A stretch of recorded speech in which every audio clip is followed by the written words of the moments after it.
Government Order of the Day number 8. Taxation, GST and Remedial Matters Bill, first reading.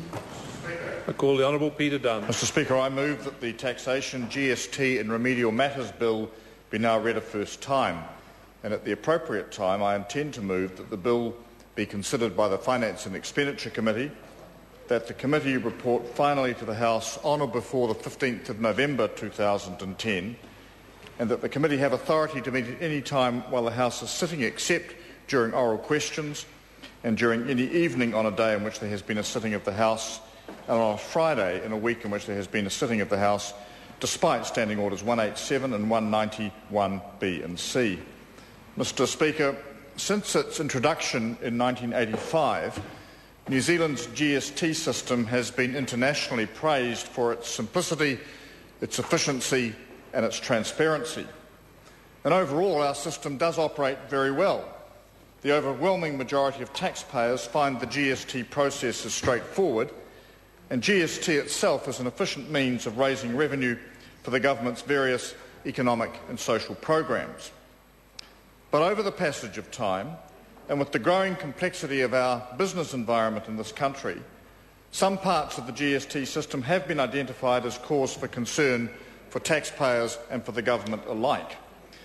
The purpose of this bill is therefore to address those concerns by strengthening certain rules to maintain the integrity and the fairness of the GST system, and by simplifying others where taxpayers have told us they are no longer certain about how those rules should be applied. So to protect the integrity of the tax system and the revenue base, the bill therefore introduces new rules to prevent so-called Phoenix fraud schemes. Mr Speaker, these schemes involve Inland Revenue refunding GST to a registered purchaser when there is no corresponding GST payment made by the supplier of the transaction. This is because the company is deliberately wound up to avoid the paying of GST. This particular practice has been of a special concern in the property sector, when the amount of GST involved is often quite substantial. So to prevent this practice, new rules will require GST-registered vendors to charge the GST at a zero rate on most transactions involving land, or in which land is a component, if the purchaser is also GST registered. That is a straightforward solution to a growing problem that has allowed a minority of taxpayers to avoid paying the tax that they should. Mr Speaker, as members of the House will recall, closing off of this loophole was signalled by the Government in Budget 2010 as part of the reforms to promote fairness and integrity across the tax system, and it also follows from a consultation process that was undertaken from the latter point of last year onwards on these very matters. The second part of this bill aims to bring greater clarity to certain parts of the GST rules to make it easier for taxpayers to understand their particular GST obligations, and in turn that will help reduce compliance costs for businesses. The purpose of these measures is to clarify those parts of the GST rules where taxpayers have been experiencing difficulties in accounting for GST or interpreting the legislation.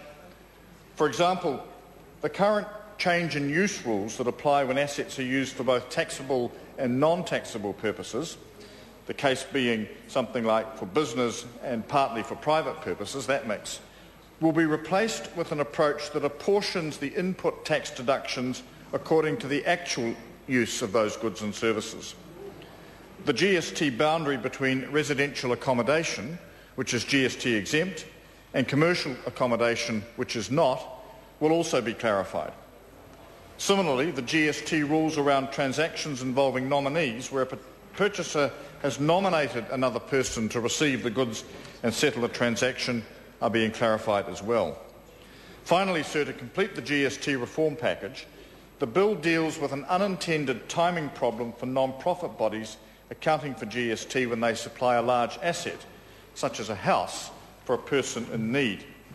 This is an important change, so the GST rules do not act as an undue impediment to the decisions that non-profit bodies must make in the course of their work for others. Mr Speaker, the remaining amendments in the bill are wide-ranging and largely remedial in nature. They include allowing portfolio entities a deduction for credit impairment provisions, clarifying the tax treatment of superannuation funds under the National Provident Fund, clarifying the way emissions units allocated by the government under the emissions trading scheme are to be recognised for income tax purposes, and clarifying the fringe benefit on-premises exemption. This has been a particular problem that has arisen, and the law does need to be clarified to ensure that the clear intent of the fringe benefit tax legislation is being recognised in the law as it stands. Overall, the bill presents a sound package of measures that will help to protect the integrity of the GST system, that will promote greater fairness across the tax system generally, and give greater comfort to those who enter certain business transactions that the decisions that they make will be compliant with the law. Mr Speaker, I need to make the point that this bill is not about the increase to the GST rate that comes into effect on the 1st of October, nor it is about whether certain supplies, for example food, should be exempt or zero-rated for GST purposes. Those matters were decided by this House in the legislation that was passed back in May. What this bill is about is delivering upon the government's promise to strengthen the integrity of the tax system and to ensure that people cannot misuse the system to avoid paying their fair of tax. Consequently, sir, it is with pleasure that I commend the Taxation, GST and Remedial Matters Bill to the House. Members, the question is the motion be agreed to. Speaker. I call Stuart Nash.